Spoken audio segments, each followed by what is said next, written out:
Friends, welcome back to my channel economics with Deepti. आज का हमारा टॉपिक ऑफ डिस्कशन है effect of quota on terms of trade. देखिए, ये जो क्वेश्चन है that is impact of quota on terms of trade, इसी से रिलेटेड एक यूपीएससी ने 2005 के अंदर इकोनॉमिक्स ऑप्शनल में एक क्वेश्चन भी पूछा है। वो अभी हमने लास्ट वीडियो के अंदर डिस्कस भी किया है। तो जो लोग यूपीएससी के लिए प्रिपेयर कर रहे हैं तो प्लीज उस पूरे क्वेश्चन को देखिए। कोटा एंड टैरिफ के अंदर आप लोगों को वो क्वेश्चन मिल जाएगा, उसका लिंक मैं आपको डिस्क्रिप्शन बॉक्स में भी प्रोवाइड कर दूंगी। देखिए, आज के अगर हम टॉपिक की बात करें that is impact of quota on terms of trade, तो सबसे पहले तो हम लोग को कोटा के बारे में पता होना चाहिए और हमें किसके बारे में पता होना चाहिए, टर्म्स ऑफ ट्रेड के बारे में। आप लोगों को टर्म्स ऑफ ट्रेड के बारे में तो अभी तक क्लियर होगा ही हो। टर्म्स ऑफ ट्रेड क्या है? टर्म्स ऑफ ट्रेड क्या है? इट इज अ रेशो किसके बीच में, export prices to the import prices. मतलब अगर हम इंपोर्ट्स के बारे में बात करें, जब हम इंपोर्ट किसी कंट्री से गुड अपनी कंट्री के अंदर क्या करते हैं, परचेज करते हैं, तो उसके लिए हम क्या करते हैं, उसके लिए हम प्राइस पे करते हैं। तो टर्म्स ऑफ ट्रेड में हम यही बात करते हैं कि जब भी हम इंपोर्ट करते हैं, इंपोर्ट करने के लिए हम इन टर्म्स ऑफ एक्सपोर्ट कितना प्राइस पे कर रहे हैं, that is terms of trade. तो टर्म्स ऑफ ट्रेड में आप लोगों को क्या पता होना चाहिए, it is the ratio of export price to the import price, और हम इसको इस तरीके से भी लिखते हैं, quantity imported divided by quantity exported. ठीक है, तो आप लोगों को याद क्या रखना है, जब हम टर्म्स ऑफ ट्रेड की बात कर रहे हैं तो न्यूमिनेटर में क्या आ रहा है, न्यूमिनेटर में वो चीज आ रही है जो हमारी कंट्री के अंदर आ रही है। क्योंकि जब हम एक्सपोर्ट को सेल करते हैं तो इन रिटर्न्स ऑफ दैट एक्सपोर्ट हमारी कंट्री में हम क्या अर्न करते हैं, फॉरेन एक्सचेंज। तो price of x that is the foreign exchange का क्या प्राइस है जो हमारी कंट्री पे आ रहा है इन रिटर्न। और यहाँ पे जब हम इंपोर्ट कर रहे हैं तो इंपोर्ट में क्या आ रहा है हमारी कंट्री के अंदर, हमारी कंट्री के अंदर आ रही है क्वांटिटी इंपोर्टेड। तो आप लोगों को याद होना चाहिए, टर्म्स ऑफ ट्रेड को हम दो तरीके से लिखते हैं, price of X divided by price of import और quantity imported divided by quantity exported. Clear? अब हम बात करेंगे कोटा की। कोटा की जब भी हम बात करते हैं, यहाँ पे हम क्या बात कर रहे हैं, ये एक गवर्नमेंट इंटरवेंशन है, गवर्नमेंट की एक पॉलिसी है, जहां पे हम क्या करते हैं, गवर्नमेंट कहती है कि आप क्या कर सकते हो, आप this much amount of quantity he import कर सकते हो। तो यहाँ पे जब हम कोटा की बात कर रहे हैं तो यहाँ पे क्या है, गवर्नमेंट क्या कर रही है, एक रिस्ट्रिक्शन लगा रही है कि कितनी क्वांटिटी आप क्या कर सकते हो, इंपोर्ट कर सकते हो। क्लियर? अब देखिए, ये कोटा और ये टर्म्स ऑफ ट्रेड तो आई होप अब आप लोगों को समझ आ गई कि कोटा क्या है और टर्म्स ऑफ ट्रेड क्या है। अब हमें क्या देखना था, हमें देखना है impact of quota on terms of trade. तो हमने क्या किया, हम एज्यूम करेंगे कि हमने गवर्नमेंट ने क्या किया, गवर्नमेंट ने बोला कि आप फॉर एग्जाम्पल 500 यूनिट्स और सम कमोडिटी ही इंपोर्ट कर सकते हो। फॉर एग्जाम्पल गवर्नमेंट कह रही है कि आप 500 टन ऑफ स्टील ही इंपोर्ट कर सकते हो, 500 के ऊपर हम आपको अलाउ नहीं करेंगे स्टील इंपोर्ट करने के लिए। तो इस समय जो हमारी एग्जांपल है, इसमें हमारा कोटा क्या हुआ, इसमें हमारा कोटा हुआ 500 टन ऑफ स्टील।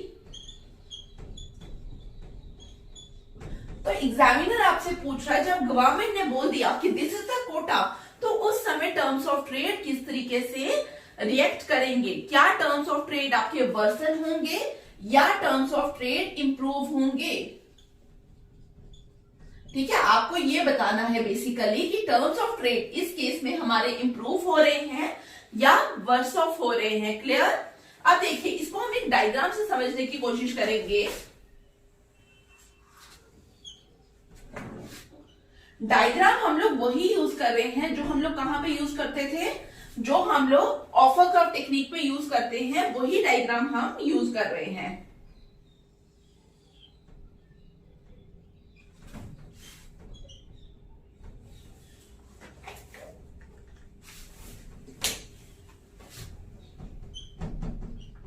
हमने बोला हमारे पास लेट से दो कंट्रीज हैं, country A and country B, जिसमें से कंट्री ए क्या है, कंट्री ए वो कंट्री है जो क्या कर रही है, स्टील इंपोर्ट कर रही है। मतलब country A is our domestic country.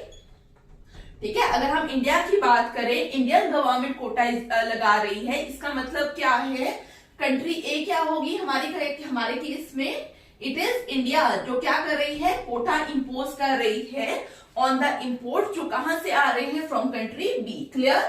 तो कंट्री ए के लिए इंपोर्ट क्या है, स्टील, एंड एक्सपोर्ट है क्लॉथ। फॉर एग्जाम्पल यहाँ पे क्वेश्चन क्या है कि गवर्नमेंट ने क्या किया, कोटा लगा दिया, 500 टन ऑफ स्टील ही आप इंपोर्ट कर सकते हो। तो गवर्नमेंट कह रही है कि आपको, हमने क्या कहा, हमने कहा कि आप 500 टन ऑफ स्टील ही इंपोर्ट कर सकते हो। तो कोटा तो आप लोगों को पता चल गया कि कोटा क्या है, quota is this much, this 500 is what, quota. अब हमें इसके बाद क्या बताना है, टर्म्स ऑफ ट्रेड। देखिए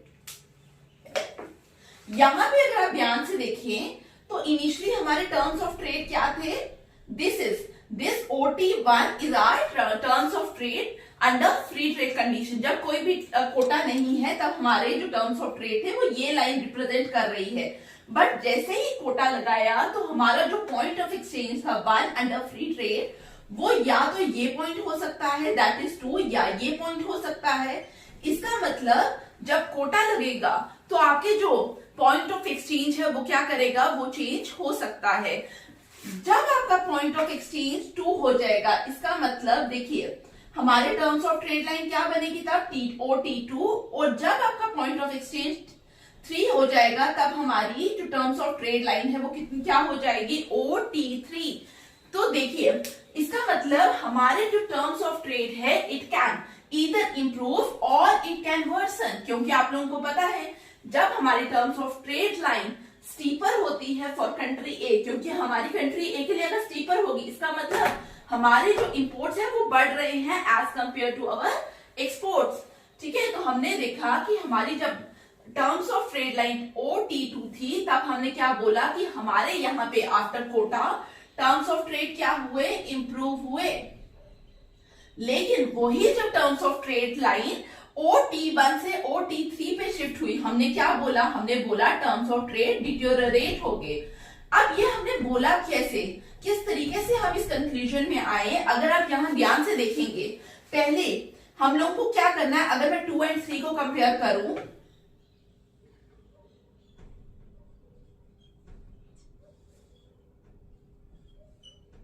ठीक है, एट पॉइंट 2 हम लोग क्या कर रहे हैं, हम लोग 100 यूनिट्स ऑफ क्लॉथ एक्सपोर्ट कर रहे हैं, बट हमें मिल तो उतना ही रहा है 500 यूनिट्स ऑफ स्टील, लेकिन 3 पॉइंट में हम क्या दे रहे हैं, हम 200 यूनिट्स ऑफ क्या दे रहे हैं, 200 यूनिट्स ऑफ क्लॉथ दे रहे हैं as compared to 500 units of steel. तो कहने का मतलब है हमें स्टील की क्वांटिटी, जो क्वांटिटी हम इंपोर्ट कर रहे हैं वो तो सेम रह रही है, बट फर्क कहां पे आ रहा है, फर्क हमारा आ रहा है एक्सपोर्ट्स पे। तो आप लोगों को पता चल होगा, यहां से आप लोग क्या कंक्लूड कर सकते हैं कि जब हम 2 पे हैं और जब हम 3 पे हैं, यहाँ पे टर्म्स ऑफ ट्रेड में फर्क आएगा, क्योंकि जब 2 पे हैं आपकी terms of trade line improve कर रही है, बट 3 पे टर्म्स ऑफ ट्रेड आपके डिटेरियोरेट कर रहे हैं। तो इसके लिए आप रीजन क्या दोगे, it is the point of exchange, जहां पे हमें देखना पड़ेगा कि हम कौन से पॉइंट ऑफ एक्सचेंज में है। अगर हम 2 पे होंगे तो हम क्लियरली हमारा टर्म्स ऑफ ट्रेड इंप्रूव करेंगे, बट अगर हम 3 पे होंगे तो हमारे वही टर्म्स ऑफ ट्रेड क्या करेंगे, डिटेरियोरेट करेंगे। आई होप ये टॉपिक आप लोगों को समझ आया हो। अब आप लोगों को क्या करना है, यहाँ पे देखिए हमने कोटा को यूज किया, हमने टर्म्स ऑफ ट्रेड को यूज किया, हमने ऑफर कर्व को यूज किया, और यूपीएससी 2005 में भी एक क्वेश्चन आया है इसी टॉपिक से रिलेटेड। आप ये सारी वीडियोस देखें, इसका लिंक आप लोगों को डिस्क्रिप्शन में मिल जाएगा। तो आई होप आप लोगों को आज का टॉपिक वैल्यूएबल लगा हो। अगर फिर भी आपको कोई डाउट है तो प्लीज कमेंट बॉक्स में लिखिए, अदरवाइज टेलीग्राम चैनल के साथ भी जुड़िए। Thanks for watching.